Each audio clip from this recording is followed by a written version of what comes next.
ফ্যামিলিতে সাপোর্ট শুধু আম্মুরই ছিল। আমার ফ্যামিলি মেম্বার কেউ রাজি ছিল না। আমার বাবা মসজিদের ইমাম ছিলেন।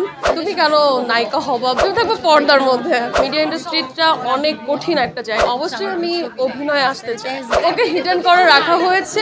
আসলে ঢাকা ফ্যাশন যেটা আমাদের শো হচ্ছে, এটা আমাদের জন্য একটা বড় প্ল্যাটফর্ম। বিকজ এখানে আমরা যারা নতুন মডেল আছি, পুরানো মডেল আছে, সবাই একসঙ্গে কাজ করছে, আপনারা দেখতে পাচ্ছেন।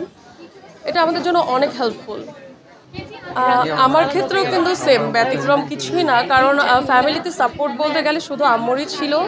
অ্যান্ড আমার ফ্যামিলি মেম্বার কেউ রাজি ছিল না। ইভেন আমি হচ্ছে একজন, কি বলবো, যে আমার বাবা মসজিদের ইমাম ছিলেন।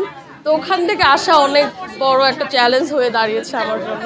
আমার বাবা মারা গেছে অনেক ছোটবেলায়, বাট চাচারা মামারা সবাই বলে, তোমার বাবা একজন মসজিদের ইমাম, তুমি কেন নায়িকা হবা বা ছোট ড্রেস পরবা বা এত ফ্যাশন করবা, তুমি থাকবে পর্দার মধ্যে। বাট না, আমার আসলে মন যেটা চায় সবসময় আমি ছোট থেকে সেটাই করতে চেয়েছি। ইভেন আমাকে জাস্ট আমার আম্মু হেল্প করেছে।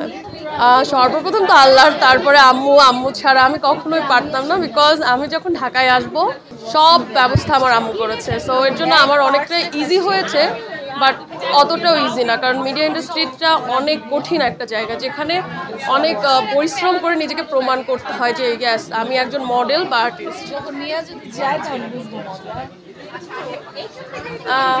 অনেক ভালো লাগছে, কারণ এত বড় একটা শো ঢাকা ফ্যাশন যেটা হচ্ছে, এটাতে আসলে সবার স্বপ্ন থাকে যে এটাতে সবাই হাঁটবে।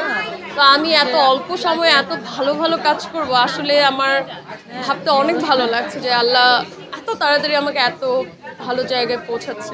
বাট এটা যেন আমি ধরে রাখতে পারি। আমি হচ্ছে মিস এভারগ্রিন বাংলাদেশে ছিলাম, বিউটি প্রেজেন্টের টপ 10-এ ছিলাম।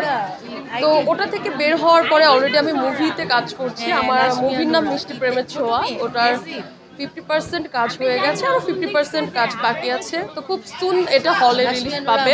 অ্যান্ড সবাই আমার জন্য দোয়া করেন। অবশ্যই আমি অভিনয়ে আসতে চাই। আমার কো-আর্টিস্ট যিনি, ও খুবই সুন্দর মাশাআল্লাহ। বাট ওকে হিডেন করে রাখা হয়েছে বিকজ ওকে বড়ভাবে লঞ্চ করা হবে, ওকে আর আমাকে। তো ওকে হিডেন করা হয়েছে।